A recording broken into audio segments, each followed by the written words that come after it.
Assalamualaikum warahmatullahi wabarakatuh. Bismillahirrahmanirrahim. Alhamdulillahilladzi an'amana bi ni'amil jalilah.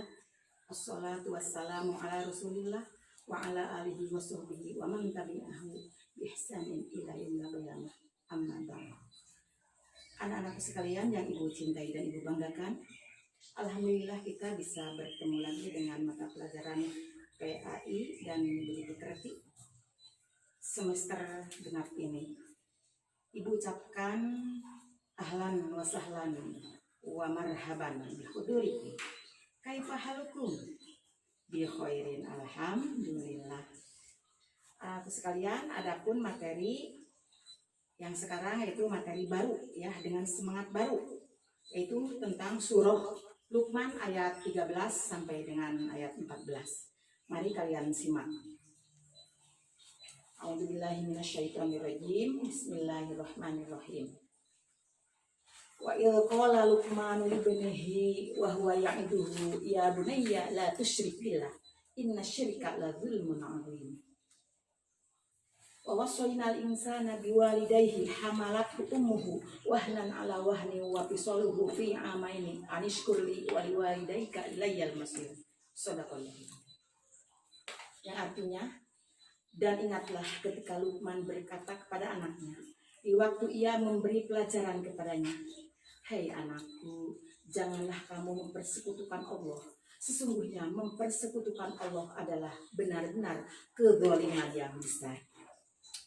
Dan kami perintahkan kepada manusia berbuat baik kepada dua orang, ibu bapanya. Ibunya telah mengandungnya dalam keadaan lemah yang bertambah-tambah dan menyapihnya dalam 2 tahun. Bersyukurlah kepadaku dan kepada 2 orang ibu bapakmu, hanya kepadakulah kembalimu." Kandungan ayat di atas menjelaskan tentang Luqman, seorang hamba Allah yang soleh, sehingga namanya diabadikan sebagai nama salah satu surah Al-Quran. Dari rangkaian ayat di atas dapat kita ungkap isi kandungannya sebagai berikut. 1. Bersyukur kepada Allah. Luqman dianugerahi Allah dengan nikmat yang besar berupa ilmu pengetahuan, yaitu hikmah. Salah satu ajaran Luqman adalah bersyukur kepada Allah. Syukur kepada Allah adalah menerima dan mensyukuri nikmat yang telah diberikan Allah. Mensyukuri nikmat Allah pertama dengan ucapan, yaitu membaca hamdalah. Yang kedua, dengan cara menggunakan nikmat itu sesuai dengan fungsinya. Misalnya, nikmat diberi pendengaran. Dengan menggunakan pendengaran itu untuk mendengarkan hal-hal yang baik. Diberi nikmat akal, menggunakan akal sesuai dengan fungsinya, yaitu belajar dan menuntut ilmu. Jika nikmat itu disyukuri, maka nikmat Allah akan bertambah, yaitu didapatinya keuntungan dan tambahan nikmat. Misalnya diberi nikmat akal yang disyukuri dengan belajar, maka kita akan ditambah nikmat dengan memperoleh ilmu pengetahuan. Inilah yang disebut dengan kalimat yang di atas, yaitu siapa yang bersyukur sesungguhnya ia bersyukur untuk dirinya sendiri. Selanjutnya, apabila orang tidak bersyukur terhadap nikmat Allah, maka Allah tetap maha kaya dan terpuji. Artinya, Allah tidak akan rugi, malah manusia itu yang rugi. Bahkan lebih dari itu, ia memperoleh siksa yang pedih, sebab nikmat yang tidak disyukuri akan menyiksa dirinya. Misalnya, seseorang yang tidak menggunakan nikmat Allah telinga, ia pakai untuk mendengarkan yang maksiat, maka yang ia peroleh hanya siksa Allah. Hal ini sesuai dengan firman Allah, "Sesungguhnya jika kamu bersyukur, pasti kami akan menambah nikmat kepadamu. Dan jika kamu mengingkari nikmatku, maka sesungguhnya azabku sangat pedih." Quran Surah Ibrahim ayat 7. Yang kedua, kewajiban orang tua menasihati dan mendidik anak, terutama didiklah akidah.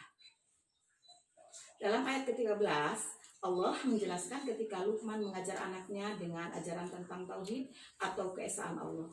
Ayat ini memberikan bimbingan bagi kita bahwa kewajiban orang tua yang paling utama adalah mengajarkan agama, terutama menanamkan keimanan kepada anaknya. Pendidikan akidah kepada anak-anak sebaiknya dilakukan orang tua dengan sungguh-sungguh, karena syirik atau menyekutukan Allah merupakan dosa yang tidak terampuni dan kezaliman yang nyata. Karena itu, mendidik anak agar menghindarkan bahaya syirik merupakan kewajiban orang tua yang pertama dan paling utama adalah keluarga.